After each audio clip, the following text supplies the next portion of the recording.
예, 하나님의 말씀 요나서 1장 1절 말씀 보시겠습니다.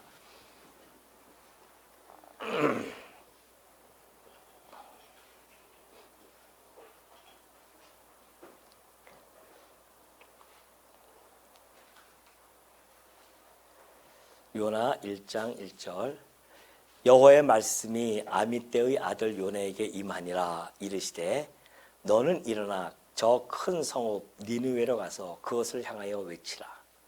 그 악독이 내 앞에 상달되었음이니라 하시니라. 그러나 요나가 여호와의 얼굴을 피하려고 일어나 다시스로 도망하려 하여 욥바로 내려갔더니 마침 다시스로 가는 배를 만난지라. 여호와의 얼굴을 피하여 그들과 함께 다시스로 가려고 배삭을 주고 배에 올랐더라. 3절까지 봉독해 드렸습니다. 예, 우리 지난 시간에 서론을 제가 잠깐 살펴보았고요. 오늘부터 본문으로 들어가게 되어지는데 1장과 2장은요. 선지자 요나의 도피와 순환에 대한 이야기가 전개가 되어집니다. 그리고 오늘 16절까지 제가 오늘 16절이죠. 오늘 16절까지 살펴볼 것인데 1장 1절부터 16절까지는 니느웨에 대한 심판 경고를 하나님이 명령을 하시고요.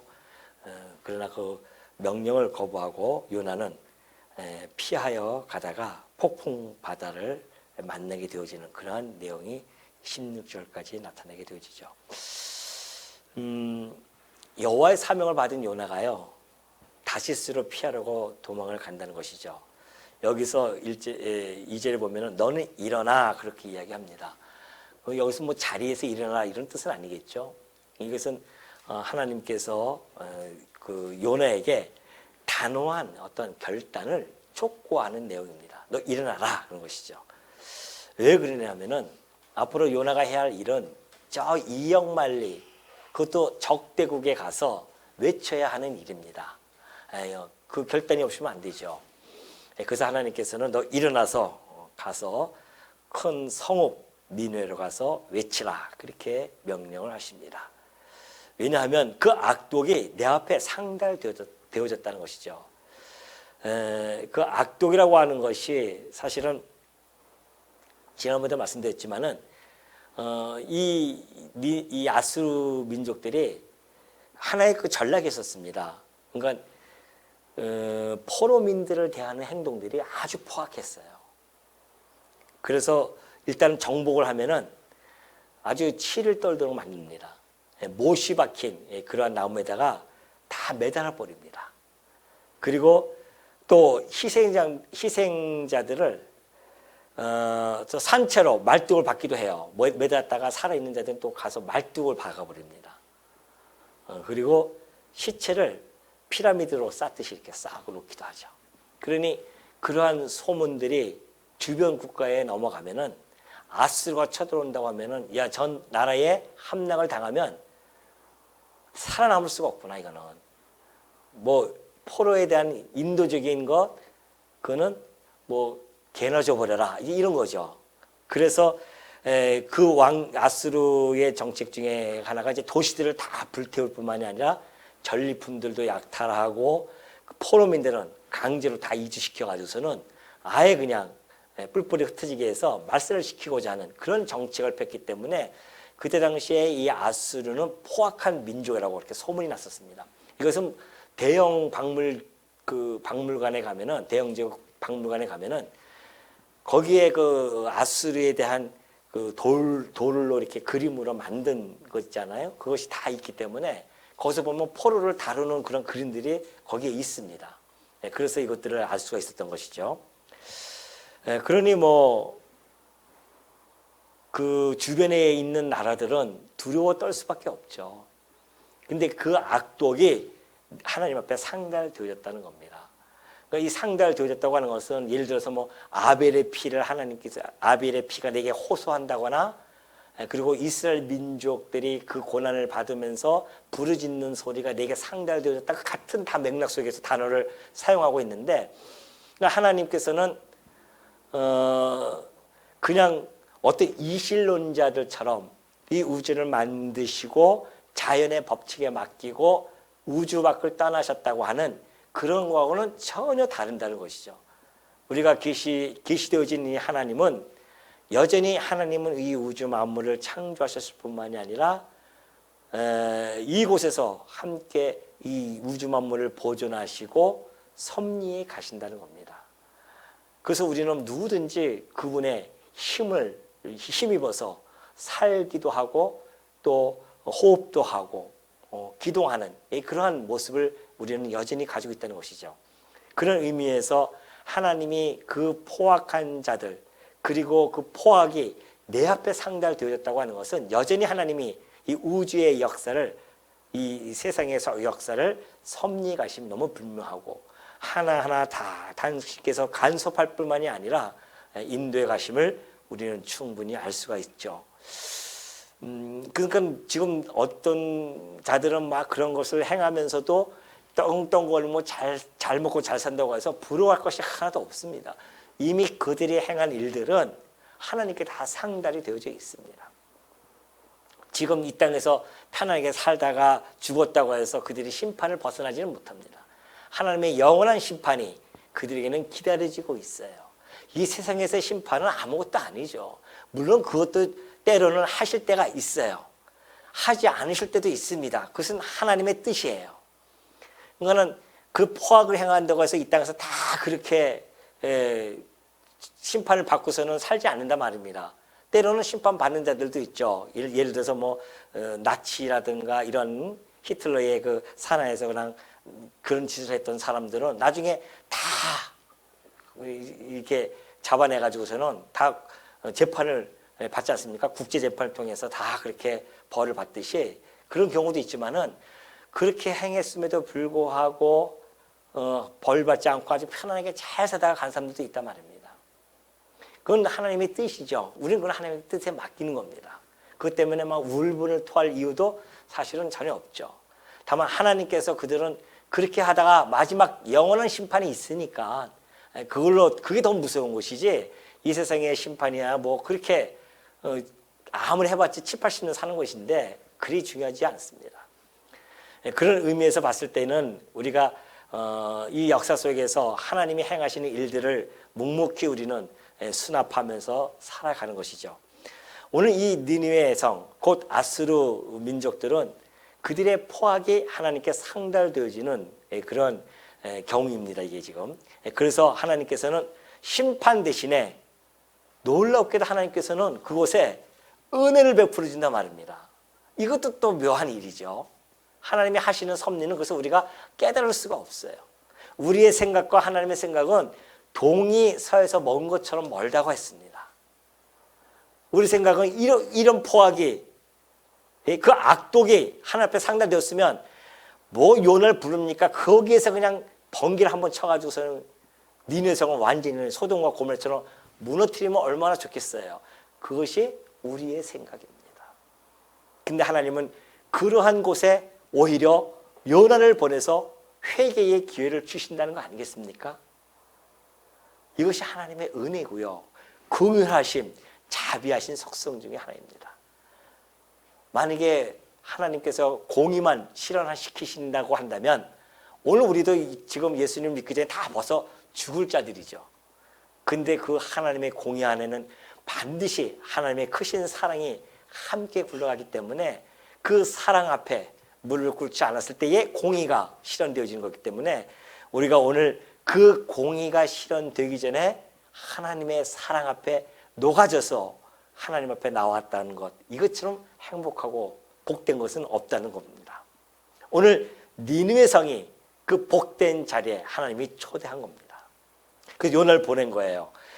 그러나 요나가 여호와의 얼굴을 피하려고 일어나 다시스로 도망하려 하여 욥바로 내려갔더니 마침 다시스로 가는 배를 만난지라 여호와의 얼굴을 피하여 그들과 함께 다시스로 가려고 뱃삭을 주고 배에 올랐더라. 참 이 요나가 이제 5절에 보면 그래요. 5절에 보면은 요나가 5절이 아니라 몇 절인가요? 나중에 이제 10절인가 그러죠. 나중에 보면은 나올 거예요. 이게 확실히 지금 내가 10절인가 그럴 거야 아마. 너 누구냐 하니까는 거기 그럽니다. 하나님은 창조 이 우주 만물 바다와 모든 걸 육지를 9절이죠. 9절. 9절에서 요나의 신앙 고백을 보십시오. 바다와 육지를 지으신 하늘의 하나님 여호와 그렇게 이야기합니다. 창조주이신 하나님으로 그는 소개를 하죠. 자기가 믿는 신에 대해서. 그러니까 하나님은 창조주라는 것을 알게 되어진 아는 요나는 반드시 하나님의 속성 중에 편재성을 모를 리가 없죠. 하나님은 어디든지 다 계시는 분입니다. 그런데 하나님의 낯을 피하여 얼굴을 피하여 도망을 간다고 하는 것은 이건 어불성설입니다. 사실은. 그럼에도 불구하고 요나는 여호와의 얼굴을 피하려고 일어나 다시스로 가게 되어집니다.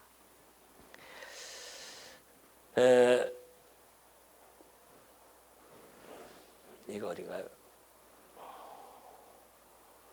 잠깐만요. 자, 여기 보면은 이렇게 되어 있습니다. 다시스는 어디냐면은 바로 이쪽에 스페인이죠. 그때 당시에는 땅끝이에요. 이게가 땅끝입니다. 대륙의 끝이 아닙니까? 이 다시스가 이 스페인이고 예루살렘이 여기 있고 요빠가 여기 있어요. 그래서 요빠에 가서 배를 타고 배를 타고 다시스를 가려고 지금 가는 중이에요. 그러니까 일어나서 얼굴을 피하려고 다시스로 도망합니다. 다시스가 여기인데 니느웨는 여기죠. 그리고 이쪽은 동쪽이고 이쪽은 서쪽의 끝이에요. 그러니까 지금 요나는 완전히 정반대 방향으로 가려고 좀 가는 겁니다. 그러니까 요나가 가지고 있는 이런 성격을 보면은 요나는 사실은 그 이스라엘 백성으로서 지난번에 말씀드렸듯이 그는 철저한 그 이스라엘 선민 사상에 있는 자였습니다. 그리고 니느웨는 자기네들의 그 이스라엘을 자기의 선조였던 바로 그 예후 왕일 때 쳐들어와서 조공을 바치었던 그런 안 좋은 적대감을 가지고 있는 나라였기 때문에 배타성을 가지고 있죠. 그렇지 않아도 이방인에 대한 배타성을 가지고 있던 요나가 아수르 니느웨 성은 더 그럴 수밖에 없죠. 그래서 아주 끝으로 그렇게 도망을 하게 되어집니다. 그러나 사실은 하나님께서는 이 느니웨 성 아까 얘기했듯이 우리 그 베드로가 그런 얘기를 해요. 나중에 이방인들이 복을 받아들이니까 나중에 이것을 해야 되느냐 하지 말아야 되느냐 이방인들이 어떻게 이 구원을 받은 백성이냐 뭐 이런 고민들이 있었고 뭐 할례를 해야 되 할례를 행함으로 말미암아 유대인의 그러한 민족 유대인의 유대교로 병합을 시켜야 된다 뭐 이런 이야기들 많이 있었단 말입니다. 나중에 베드로가 그러죠. 입을 열어 말해 내가 참으로 하나님은 사람의 힘을 보지 아니하시고 각 나라 중 하나님을 경외하며 의를 행하는 사람은 다 받으신 줄로 깨닫게 되어집니다. 아마 이거는 요빠성에 가서 이방인에게 복음을 전할 때에 그때 아마 있었던 상황인 것 같아요. 그러니까 하나님께서는 맨 처음에 베드로가 그 이방인에 내가 왜 갑니까 했더니만 하늘에서 환상을 보지 않습니까? 온갖 잡스러운 짐승들이 쫙 내려오죠. 그 짐승을 하나님께서 먹으라고 하니까는 제가 이걸 어떻게 먹습니까? 그러죠. 하나님께서 거룩하다 한 것을 네가 왜 더럽다 하느냐? 그러면서 먹으라고 하죠. 그걸 깨닫고서는 가서 복음을 전했는데 이방인들이 복음을 받아들이지 않습니까? 아마 그 내용인 것 같아요. 그래서 각 나라 중 하나님을 경외하며 의를 행하는 사람은 다 받으신 줄 이제 내가 깨달았다. 예수 그리스도를 의를 행한다고 하는 것은 예수를 그리스도로 영접하는 일이죠. 그것을 행하는 사람은 하나님이 다 받으시는구나. 모든 민족 중에서. 이것이 하나님이 이방인의 구원에 대한 그러한 계획이었고 하나님의 사랑이었고 섭리였단 말이죠. 그걸 지금 요나를 통하여서 보여주려고 가라고 했는데 요나는 이방인이 회개한다 그것조차 받아들일 수 없었기 때문에 그가 다시스라고 하는 완전히 아주 그냥 니느웨하고 정반대의 도시로 도망하는 모습을 보여주고요. 거기 보면은 이제 요빠로 내려갔더니 그래요. 그 내려갔더니라고 하는 그 단어는 야라드라는 단어인데요. 그거하고 또 하나는 밑에 보면은 뱃삭을 주고 배에 올랐더라. 그 올랐더라가 사실은 그 야르다라고 하는 야라드라고 하는 단어하고 똑같은 단어입니다. 이게 내려가다는 그런 뜻입니다. 뿐만이 아니에요. 2장 6절에 보면은 이제 그가 회개하면서 내가 산의 뿌리까지 내려갔습니다. 그래요.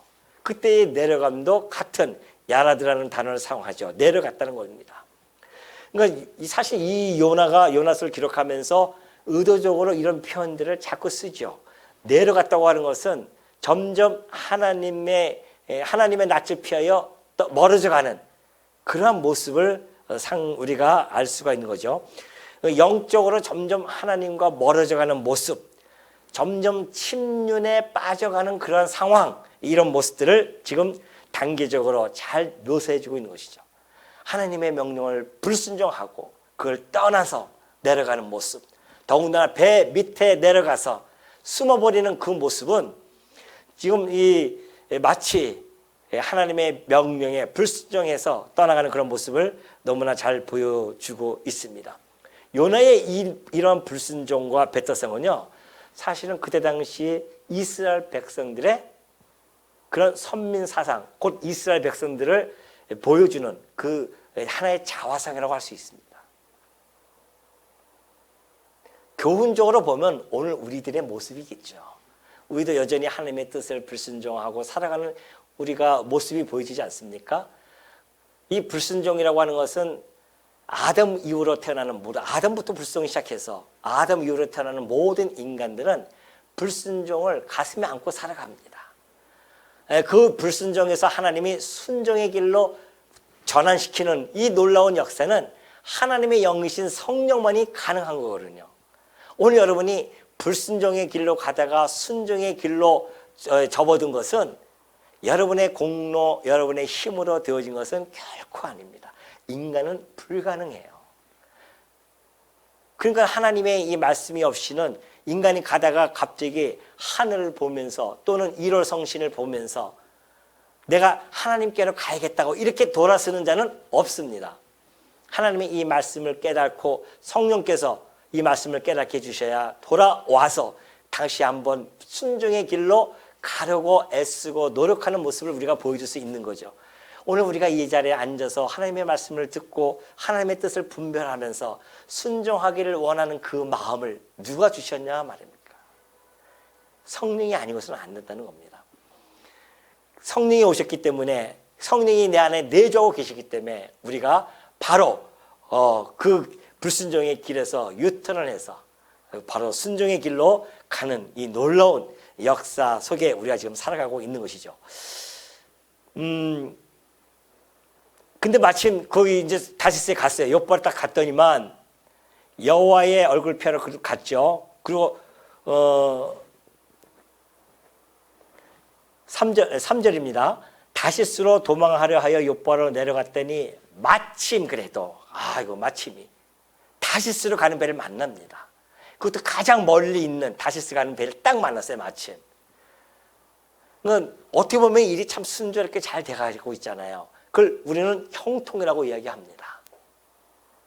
근데 여러분들 하나님의 뜻을 저버리고 하나님의 뜻을 저버렸는데 오는 형통함은 사실은 저주, 공고함, 형통함을 사용했으니까 공고함으로 사용할게요. 공고함의 전주곡이라고 볼 수 있습니다. 그건 너무나 잘 나가도 여러분 그게 뭐 좋은 게 아닙니다. 하나님의 뜻을 저버리면서 살아가는데 성도가 일이 너무너무 잘 풀리고 막 그러잖아요. 그것은 그리 좋은 게 아닙니다. 사실은. 우리 그걸 다 어떤 분은 부러워하고 좋아 보이지만은 그것이 바로 하나님께서 공고함을 주시기 위한 전주곡이라는 것을 잊지 마셔야 됩니다. 형통함이라고 하는 것은 어떤 우리가 보여지는 일이 역사가 잘 진행되어지기 때문에 주어지는 그런 것이 형통함이 아닙니다. 하나님과 함께하는 것이 형통함이에요.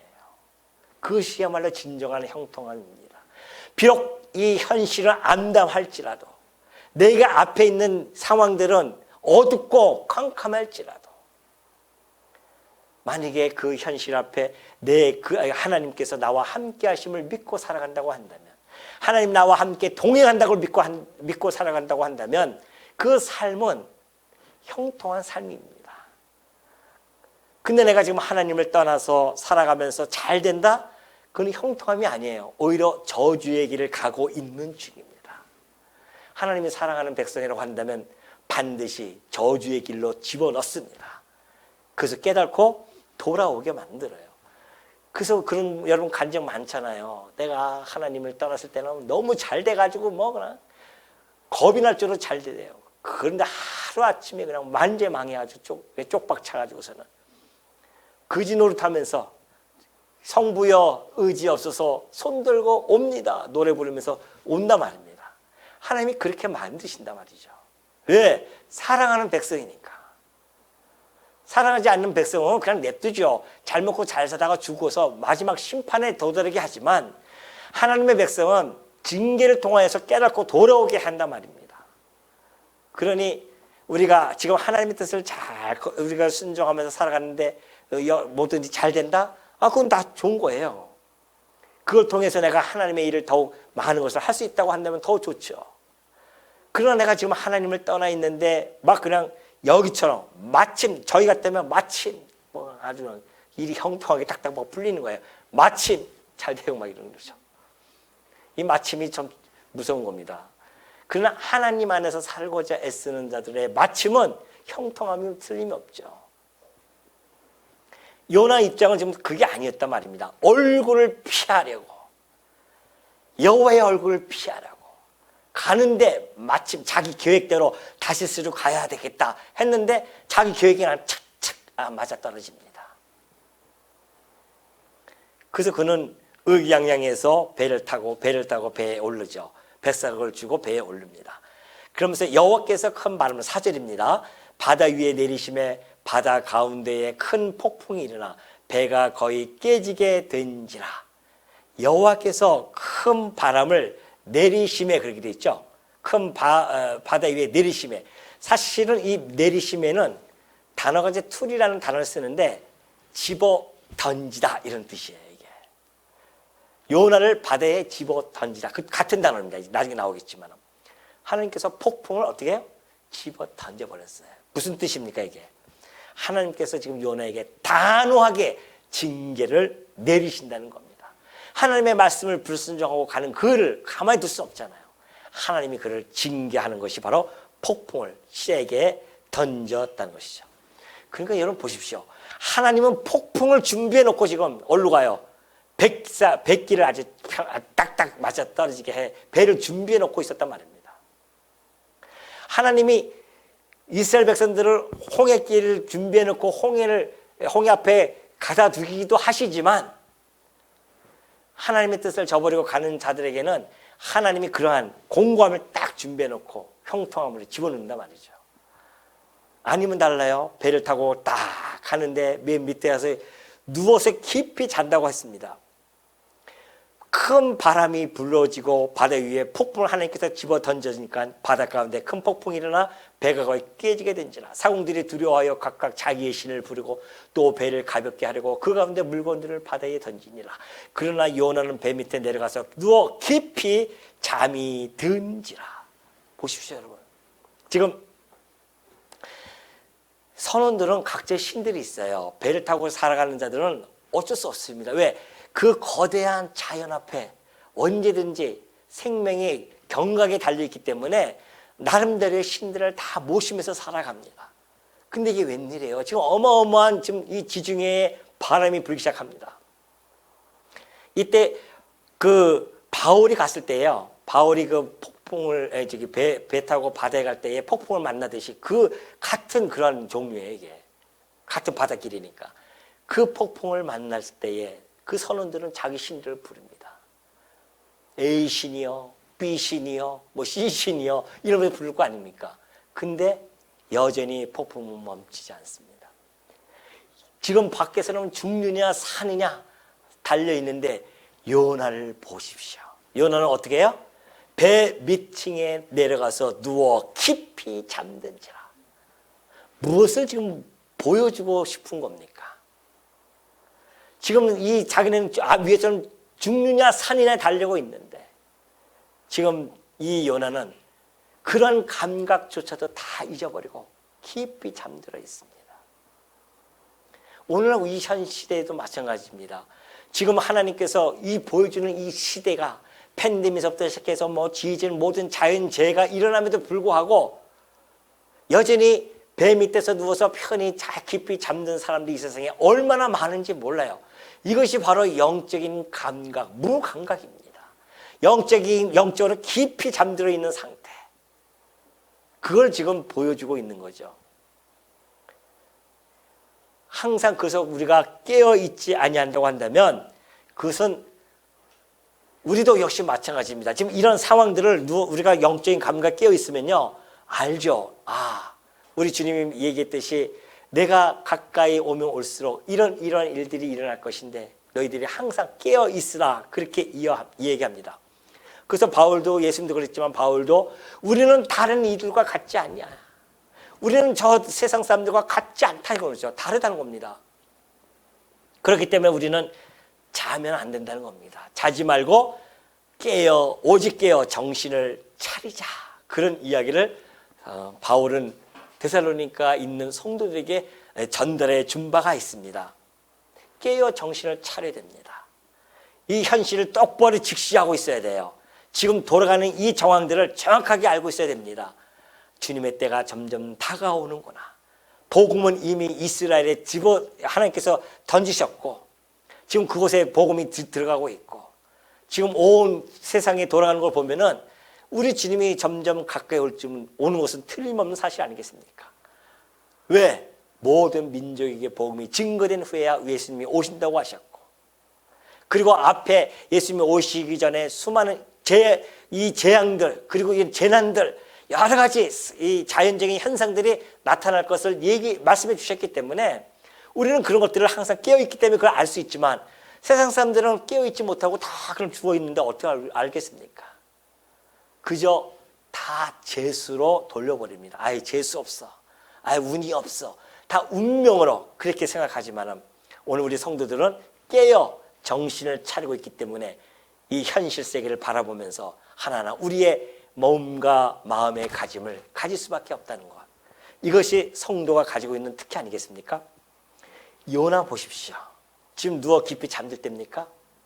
근데 지금 누워 깊이 잠들고 있는 모습, 그의 영적 무감각을 투영하고 있음이 틀림이 없습니다. 하나님의 경고와 하나님의 위험을 감지하지 못하고 있습니다.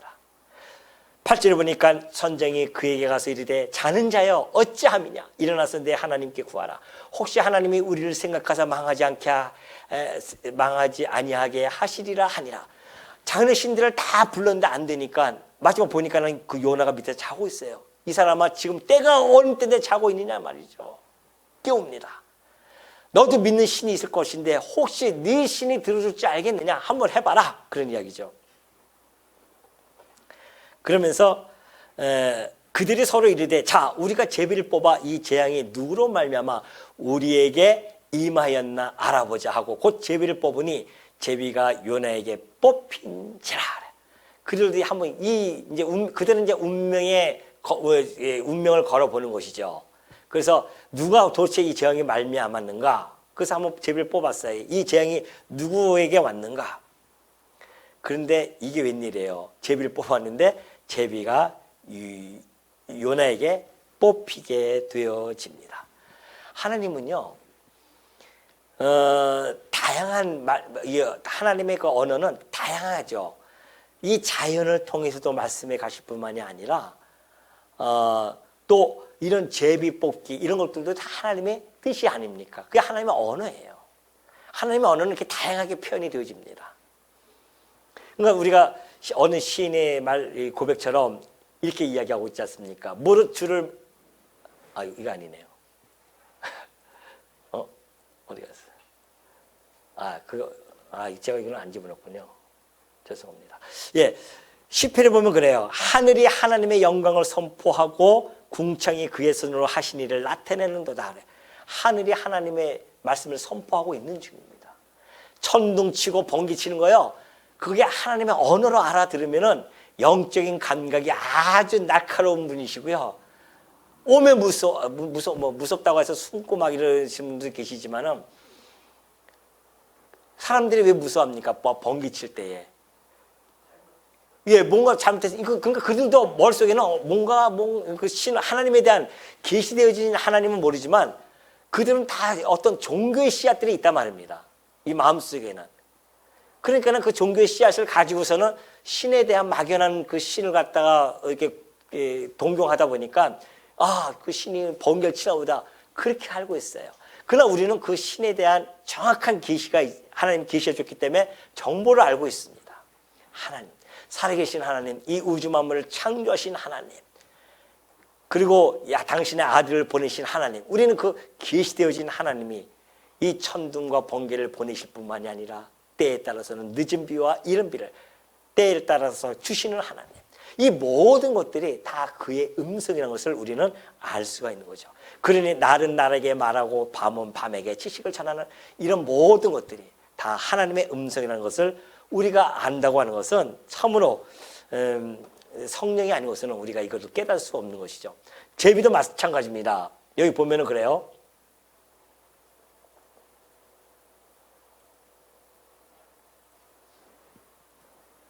막 섞이고 막 그랬습니다. 죄송합니다. 이게 지금 제비는 사람이 뽑으나 모든 일을 작정하기는 여호와께 있느니라 그렇게 되어 있어요. 제비는 사람이 뽑았어요. 지금 그 선원들이 뽑았는데 거기서 요나가 뽑혀요. 하나님이 이미 작정되어진 겁니다. 그러니 무리가 그에게 이르되 청하건대 이 재앙이 누구 때문에 우리에게 임하였는가 말하라. 내 생업이 무엇이며 내가 어디서 왔으며 내 나라가 어디며 어느 민족에 속하였느냐 하니 폭풍 질문이 옵니다. 지금 막 이 재앙이 누구한테 왔느냐, 그러면서 네가 누구냐, 생업이 무엇이냐, 어느 나라 사람이며 어느 민족 사람이냐 막 물어봐요. 그러니까 요나가 그가 대답하되 나는 히브리 사람이요 바다와 육지를 지으신 하늘의 하나님 여호와를 경외하는 자로라 하고 자기가 여호와의 얼굴을 피함인 줄을 그들에게 말하였으므로 무리가 알고 심히 두려워하여 이르되 내가 어찌하여 그렇게 행하였느니라 하니라. 보십시오. 요나의 신앙 고백, 그들이 그 재앙의 출처를 막 추궁하니까 요나가 답변하는데 그것이 내가 믿는 하나님으로부터 왔다라고 고백을 합니다. 자기 신앙 고백을 뭐라고 합니까? 창조주이시며 주관자이신 여호와 하나님이시다. 그렇게 이야기하니까 창피하죠. 이방인들에게 책망을 당하는데, 아니 그렇다고 한다면 그런 거예요. 그렇다고 한다면 네가 어찌하여 그렇게 행하였느냐 책망을 받습니다. 아니 창조주이시며 주권자이신 그 하나님의 말씀을 네가 왜 따르지 않고 이렇게 와가지고 이런 일을 당하게 하느냐, 그런 겁니다. 그러니까 요나는 오히려 그 이방인들에게 책망을 당하는 모습입니다. 이것이 조금 더 전개가 되어지면 니느웨 사람들을 통하여서 이스라엘을 정죄하는 그러한 모습의 하나의 전조전상이라고 보여줄 수 있습니다. 요나에게 직접적으로 한 거예요. 요나는 이스라엘의 자화상이라고 했습니다. 불순종하고 하나님을 멀리 떠나버리는 그러한 이스라엘 민족의 자화상이었다고 한다면, 오늘 이 선원들에 의해서 그가 경책을 받는 것은 곧 니느웨 성이 회개하고 그들에게 정죄를 하는 것과 방불한 그런 사건이 아닐 수 없죠. 이제 선원들은 알았습니다. 이제 누구를 향해 부르짖어야 하는지, 누구에게 도움을 구해야 하는지, 그 대상이 누구인지를 깨닫게 되어지죠. 이것이 이제 11절부터 나타납니다. 바다가 점점 흉흉한지라 무리가 그에게 이르되 우리가 너를 어떻게 하여야 바다가 우리를 위하여 잔잔하겠느냐 하니 그가 대답하되 나를 들어 바다에 던지라. 그리하면 바다가 너희를 위하여 잔잔하리라. 너희가 이 큰 폭풍을 만난 것이 나 때문인 줄을 내가 아노라 하니라. 그러나 그 사람들이 힘써 노를 저 배를 육지로 돌리고자 하다가 바다가 그들을 향하여 점점 더 흉흉함으로 능히 못한지라. 바다가 점점 흉흉해지니까 요나에게 묻습니다. 너 어떻게 하면 우리가 이것을 피할 수 있겠느냐. 그러니까 이 책임을 통감하죠. 요나는 자기 때문에 이런 일들이 벌어졌기 때문에 그래서 자기를 바다에 던지라고 제의를 합니다. 근데 사공들은요 그걸 거부하고 열심히 나름대로 오히려 요나보다 더 인간적인 그런 면모를 보여주고 있어요. 열심히 그것을 폭풍을 헤쳐나가려고 합니다. 인간적인 노력을 다 하죠. 그러나 결국은 안 되기 때문에 그들도 결단을 내릴 수밖에 없게 되죠. 자, 어떻게 보면은 요나가 그런 이야기를 합니다. 이 일은 나 때문에 이렇게 되어졌으니까 나를 갖다가 바다에 던지라고 그렇게 이야기를 합니다. 어떻게 보면 그 요나가 회개하는 모습처럼 보이죠. 천만의 말씀입니다.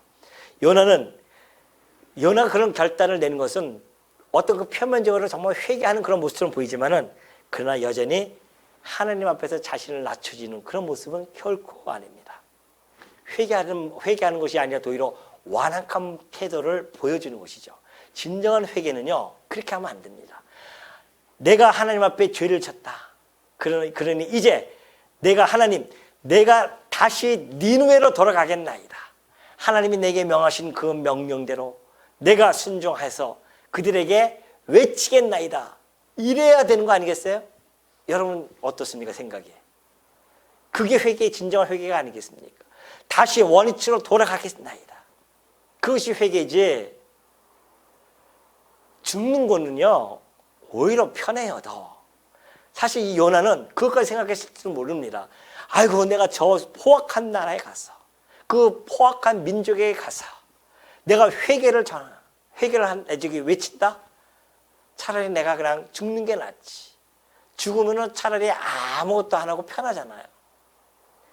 요나는 오히려 하나님 앞에서 죽음을 택함으로 오히려 더 큰 범죄를 행하는 그런 행악한 모습을 아주 유감없이 보여주고 있습니다.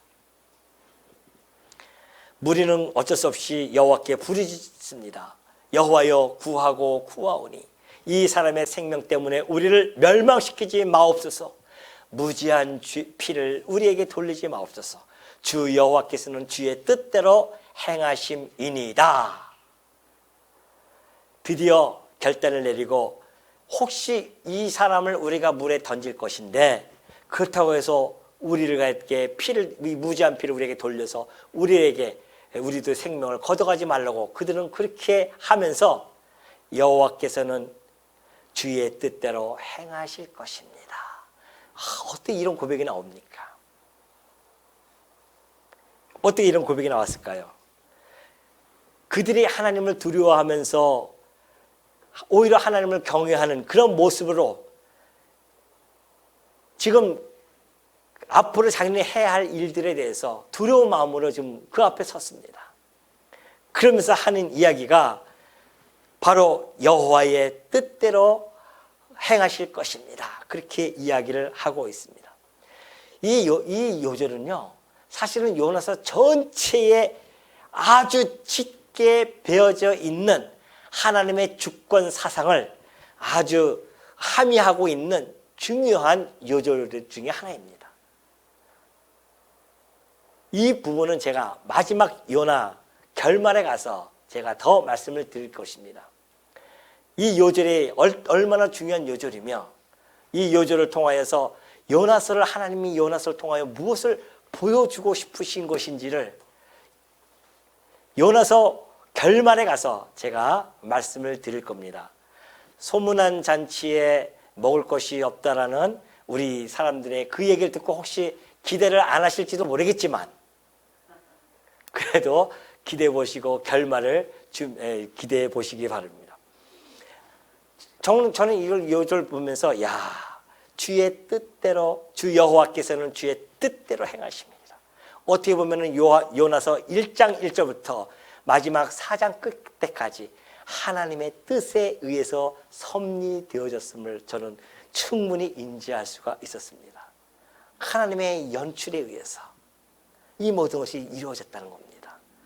표면적으로는 요나가 다 얘기해버리네요. 표면적으로는 요나가 막 불순종하고 하나님이 그래서 폭풍을 던져지고 가가지고서는 다시 외쳐서 니느웨가 회개가 되어지고 이런 것이 역사적인 사건으로 딱딱 이루어져 가고 있는 것 같지만 실상은 이 모든 것이 하나님의 연출에 의해서 지금 이루어지고 있다는 거 아니겠습니까? 왜? 어떠한 사람이 작가를 쓰고 연출을 할 때는 그 드라마를 통해서 드러내고자 하는 의미가 있단 말입니다. 목적이 있고요. 그렇다고 한다면 이 요나서에 담겨져 있는 전체적으로 흐르는 그 역사의 그 맥락을 보면은 하나님이 철저한 연출자가 되어 있어서 이런 사건을 지금 섭리해 가시면서 하나의 드라마틱하게 섭리해 가시는 이것이 오늘 그때 당시뿐만 아니라 우리 시대에도 던져졌단 말입니다. 도대체 어떤 의미를 담고 이 요나서를 썼을까요? 그것을 결말에 제가 말씀드리도록 하겠습니다. 그들은 16절 보면 그래요. 요나를 들어 바다에 던짐에 바다가 뛰노는 것이 곧 그친지라. 그 사람들이 여호와를 크게 두려워하여 여호와께 제물을 드리고 소원을 하였더라. 바다를 던지자 말자 곧바로 바다가 뛰노는 것이 그쳐버리고요. 그걸 목도한 그 사람들은 어떻게 합니까? 여호와를 크게 두려워합니다. 그리고 여호와께 제물을 드리고 소원을 합니다. 제물을 드렸다고 하는 것은 불을 피우고 짐승을 드렸을 거 아니겠습니까? 제물을 드렸다고 하니까. 그러니까 그 배에서 드렸는지 훗날 그들이 다시 그 여호와 하나님에 대한 이 사상을 요나에게 들었기 때문에 그들이 예루살렘에 와서 제물을 드리면서 소원을 했는지, 그죠?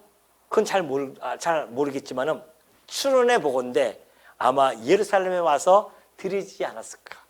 그러니까 요나서를 하면서 그들이 이미 요나는 땅에 떨어졌는데요. 바다에 떨어져서 그 안에 들어갔는데 그들이 제물을 드렸는지 어떻게 알겠습니까?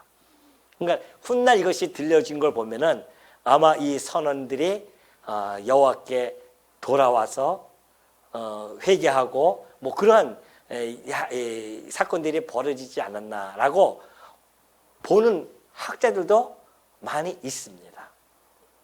뭐 이렇든 저렇든 간에 이방인들이 바로 이러한 사건을 통해서 여호와께 제물을 드리고 소원을 했다고 하는 것은 하나님을 경외하는 모습이 아닐 수 없고요. 이런 것들이 이방인들조차도 하나님 살아계신 하나님의 놀라운 능력과 섭리를 보면 돌아오는 이런 놀라운 역사가 있음을 우리는 충분히 깨달을 수가 있고요. 이것이 장차 이방인들에게 구원을 이루시는 하나님의 섭리가 좀 곳곳에 면면으로 보여주고 있는 그러한 상황이 아닐 수 없다는 것입니다. 오늘 우리 이 요나서를 바라보면서 요나는 불순종하고 하나님을 떠나버렸지만 여전히 하나님의 뜻은 요나를 향해서 있고, 요나 아니면 어때요? 그때 당시에 호세아 선지자도 있었고 또 뭐 아모스 선지자도 있었기 때문에 다른 선지자 쓰면 되잖아요. 아주 훌륭한 선지자들. 그럼에도 불구하고 그 요나를 들어서 쓰시는 그 하나님의 그 요나를 향한 끈질기심, 사랑. 하나님께는 저는 사랑으로 보는 것이죠. 한 번 붙들고서는 사용하시면 끝까지 그를 바꿔가면서 사용하듯이. 저는 그걸 보면서 저의 모습을 곰곰이 생각해 봅니다. 저도 목사 싫다고 해서 도망갔었잖아요. 목사 싫다고 도망갔는데 결국은 지금 목사 일을 하고 있지 않습니까? 이것이 하나님이 한번 정하신 일이라고 한다면은 우리가 아무리 몸부림쳐봐도 어쩔 수 없다는 거. 이거를 다시 한번 깨닫는 시간이 아닐 수 없고요. 오늘 여러분들에게 향하신 하나님의 뜻, 목적이 분명하게 다 있습니다. 불순종함으로 말미암아 어려운 가운데 다시 돌아가서 그 일을 하시지 마시고 그저 순종하는 마음으로 하나님께 일을 함으로 말미암아 하나님께 영광을 돌리고 그리고 그 일을 행하시는 여러분들도 정말 행복하고 기쁘게 그렇게 하나님을 찬송하는 그러한 시간들이 되어졌으면 하는 바람으로 당부를 드립니다.